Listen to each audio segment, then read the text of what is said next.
लीजिए हाजिर हूँ हर सुबह और हर शाम की तरह लेकर के देश दुनिया की तमाम खबरें। नमस्कार दोस्तों, आप सभी का स्वागत है हमारे चैनल पर। तो हमारे चैनल को सब्सक्राइब कर लीजिए ताकि आप कोई भी खबर कभी भी मिस ना करें। आज के इस वीडियो में जानेंगे कोरोना वायरस का देश में कहर, कितने लोग हुए पीड़ित और कितनों की अब तक मौत। क्या 15 जुलाई के बाद फिर से लगेगा संपूर्ण लॉकडाउन 7? जानिए यहाँ।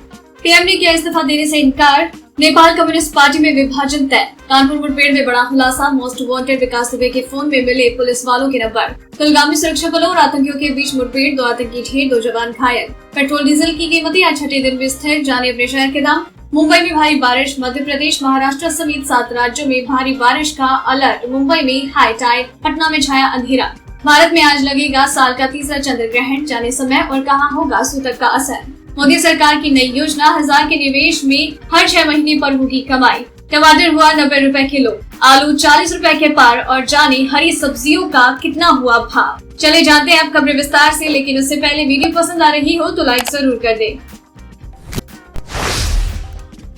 भारत में कोरोना वायरस का कहर जारी है। देश में कंफर्म केसों का आंकड़ा 6,49,889 के पार हो चुका है और 18,629 से ज्यादा लोगों की जान जा चुकी है। वहीं 3,94,319 लोग ठीक हो चुके हैं। दुनिया भर में इस वायरस से 5,29,197 से ज्यादा लोग अपनी जान गंवा चुके हैं। वहीं 1,11,97,278 कंफर्म केस है। हो सकता है जब आप ये वीडियो देखें तब तक ये आंकड़े और बढ़ गए हों।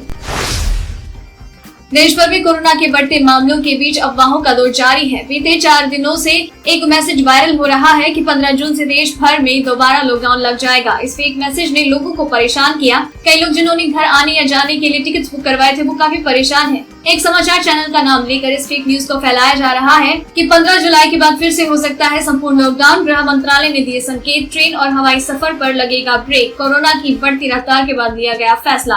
हालांकि प्रेस इन्फॉर्मेशन ब्यूरो की फैक्ट चेक इकाई ने इस मैसेज को फर्जी बताया।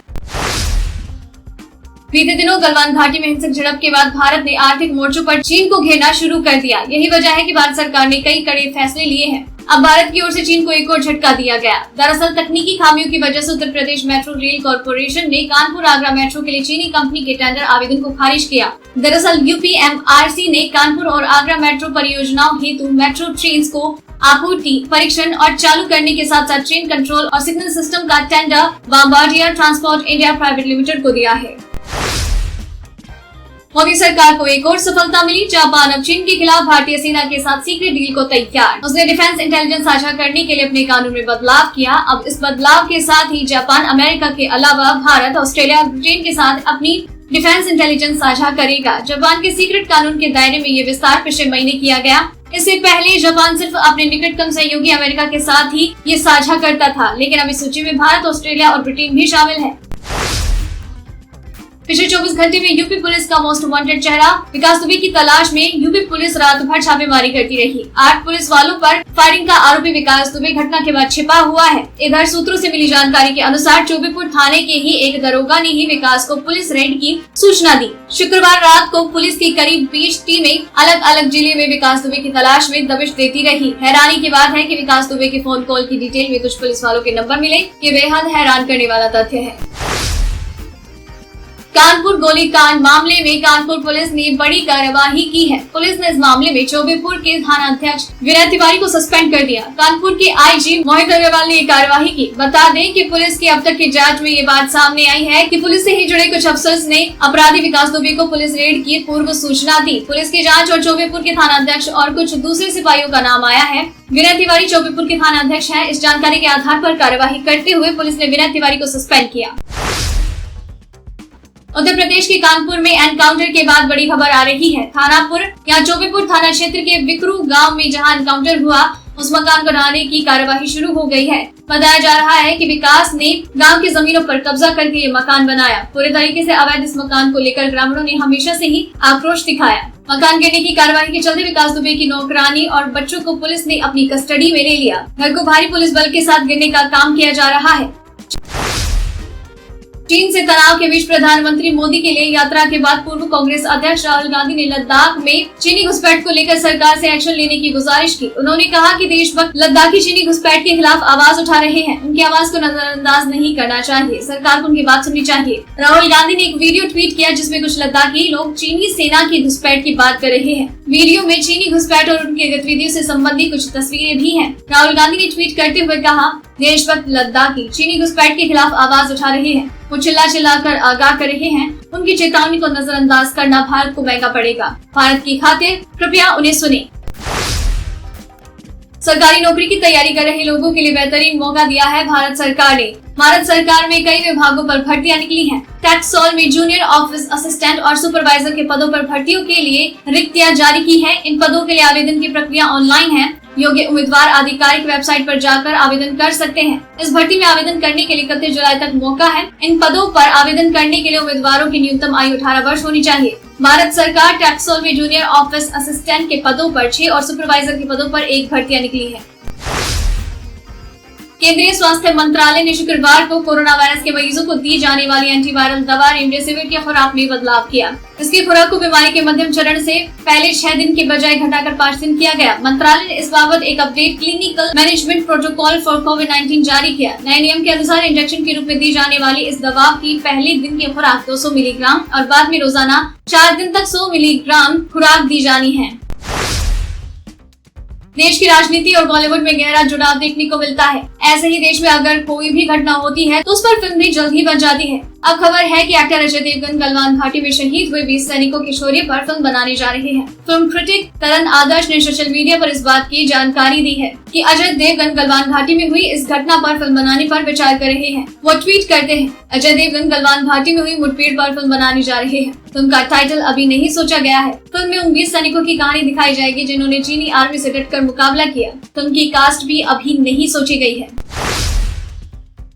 नेपाल में राजनीतिक संकट और भी गहरा गया है। आज होने वाली नेपाल कम्युनिस्ट पार्टी की स्थायी समिति की बैठक टल गई है। नेपाल कम्युनिस्ट पार्टी के नेता पुष्प कमल दहल प्रचंड प्रधानमंत्री केपी शर्मा ओली से नहीं मिलने पहुंचे। इसी के साथ नेपाल कम्युनिस्ट पार्टी विभाजन की ओर बढ़ती दिख रही है। प्रधानमंत्री केपी शर्मा ओली ने इस्तीफा देने से साफ इनकार कर दिया। प्रचंड और ओली के बीच शुक्रवार को 3 घंटे की बैठक हुई, लेकिन फिर भी कोई समझौता नहीं हुआ। आज सुबह 9 बजे पीएम ने और प्रचंड के बीच बैठक होनी थी। इसके बाद 11 बजे पार्टी की स्टैंडिंग कमेटी की बैठक होनी थी। अब ये बैठक सोमवार 6 जुलाई को होगी।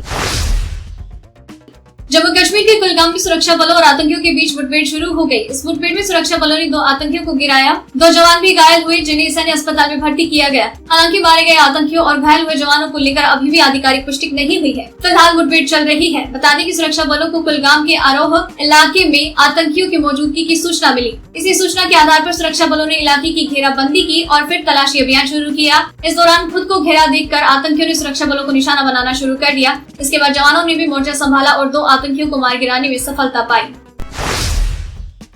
कोरोना वायरस को लेकर अमेरिका सहित दुनिया के कई देशों की आलोचना झेल रहा WHO अब नई परेशानी में घिर गया है। WHO की तरफ से पहले कहा गया कि दिसंबर में ही चीन ने कोरोना के बारे में उन्हें बता दिया था, लेकिन अब उसने यू टर्न ले लिया। WHO ने कोरोना को लेकर जो नई टाइमलाइन बनाई है उसमें इस बात का जिक्र नहीं किया गया कि चीन ने उसे कोरोना के बारे में बताया था। WHO का ये कदम उसकी कार्यप्रणाली पर गंभीर सवाल खड़ा करता है और इससे पश्चिमी देशों के उस आरोप को बल मिलता है कि WHO ने पारदर्शिता नहीं बरती। साल का 30वां चंद्र ग्रहण आज रविवार 5 जुलाई को लगने जा रहा है। ये गुरु पूर्णिमा के दिन लगने वाला खास चंद्र ग्रहण है। 8:38 से ये शुरू होगा और 11:21 पर समाप्त। तो चंद्र ग्रहण की अवधि 2 घंटे 43 मिनट की होगी। ये एक उपछाया ग्रहण होगा जिसमें सूतक काल मान्य नहीं होगा। दिन में चंद्र ग्रहण लगने के कारण भारत में दिखाई नहीं देने वाला और यही वजह है कि इस ग्रहण का सूतक काल भी मान्य नहीं होगा। ये सामान्य तौर पर दिखने वाला चंद्र ग्रहण होगा। देश के विभिन्न भागों में मानसून ने अपना असर दिखाना शुरू किया। यूपी बिहार से लेकर महाराष्ट्र की कई जगहों में भारी बारिश का दौर जारी है। भारतीय मौसम विज्ञान विभाग ने शुक्रवार देर रात को मुंबई, रत्नागिरी और रायगढ़ में अगले 24 घंटों के लिए रेड अलर्ट जारी किया और अत्यधिक बारिश होने का अनुमान जताया। वहीं बिहार में मानसून की बारिश लगातार जारी है। कई शहरों में सुबह से ही तेज बारिश हो रही है। पटना, गोपालगंज जैसे शहरों में दिन में रात जैसा माहौल नजर आ रहा है। भारत मौसम विज्ञान विभाग ने रुक रुक कर मध्यम से भारी बारिश का अनुमान जताया। अंतर्राष्ट्रीय बाजार में कच्चे तेल की कीमतों में नरमी के बीच घरेलू बाजार में भी राहत। सरकारी तेल कंपनियों ने आज लगातार 6वें दिन लोगों को पेट्रोल डीजल की कीमतों में तब्दीली नहीं की। दिल्ली में पेट्रोल की कीमत 80.43 रुपए और डीजल 80.53 रुपए। IOCL की वेबसाइट के अनुसार कोलकाता, मुंबई और चेन्नई में 1 लीटर पेट्रोल के दाम क्रमशः 82.10, 87.19 और 83.63 है और डीजल की बात की जाए तो ये क्रमशः 75.64, 78.33 और 77.72 रुपए है। 1 जुलाई को केंद्र की नरेंद्र मोदी सरकार ने एक और खास स्कीम को लॉन्च किया। इस योजना का नाम taxable floating rate savings bond है। इस योजना के तहत निवेश करने वाले निवेशकों को हर 6 महीने पर मुनाफा मिलेगा। दरअसल ये एक बॉन्ड स्कीम है। इसमें निवेश के लिए आपको बॉन्ड खरीदना पड़ेगा। ये बॉन्ड 7 साल के होंगे और इनके ऊपर साल में 2 बार 1 जनवरी और 1 जुलाई को ब्याज मिलेगा। बॉन्ड में कम से कम 1000 रुपए का निवेश करना होगा। वहीं निवेश की कोई अधिकतम लिमिट नहीं है। बॉन्ड को किसी भी सरकारी bank, IDBI bank, axis bank, HDFC bank और ICICI बैंक से खरीदा जा सकता है। मंगलवार को सोना वायदा बाजार में रिकॉर्ड लेवल पर पहुंच गया, जिसके बाद सोने के दाम लगातार गिरावट देखने को मिल रही है। 2 दिन में सोने की कीमत में 1000 रुपए की गिरावट हो चुकी है। वहीं दूसरी ओर चांदी की कीमत में 19 रुपए की गिरावट। जानकारों की माने तो डॉलर के मुकाबले रुपए के तेज होने के कारण सोने की कीमतों में गिरावट देखने को मिली और सोने की कीमत देश में अब 48,250 रुपए है और चांदी के भाव 29,075 रुपए। वहीं पोस्ट ऑफिस की मंथली इनकम स्कीम में आपको हर महीने कमाई का शानदार मौका मिलता है। खास बात ये है कि इस योजना में आप ज्वाइंट अकाउंट भी खुलवा सकते हैं, जिससे आपको डबल फायदा होगा। ये योजना इंडियन पोस्ट ऑफिस की मंथली इनकम स्कीम में पति पत्नी मिलकर 59,400 रुपए तक की सालाना कमाई कर सकते हैं। इसके लिए आपको पोस्ट ऑफिस में इस योजना के तहत आवेदन करना होगा। तो दोस्तों, ये रही आज की खास खबरें। तो इसी तरीके से आपके लिए हर सुबह 6 बजे और शाम 7 बजे ये खबरें हम यूं ही लेकर आते रहेंगे। तो इन सारी खबरों के साथ आपको किस खबर के बारे में क्या है कहना, क्या है आपकी राय, प्लीज शेयर कीजिए। साथ ही अगर आपने इस वीडियो को पूरा देखा है तो प्लीज अपना नाम नीचे कमेंट सेक्शन में जरूर लिख दीजिए, ताकि हमें पता चले कि आपने इस वीडियो को पूरा देखा है। आपको खबरें अच्छी लग रही हैं, आप इन्हें पसंद कर रहे हैं, प्लीज कमेंट बॉक्स में लिख कर बताएं। अगर अच्छी लग रही है तो वो भी बताएं, अगर कोई सजेशन है तो वो भी जरूर बताएं। फिर मिलते हैं कल, तब तक के लिए धन्यवाद।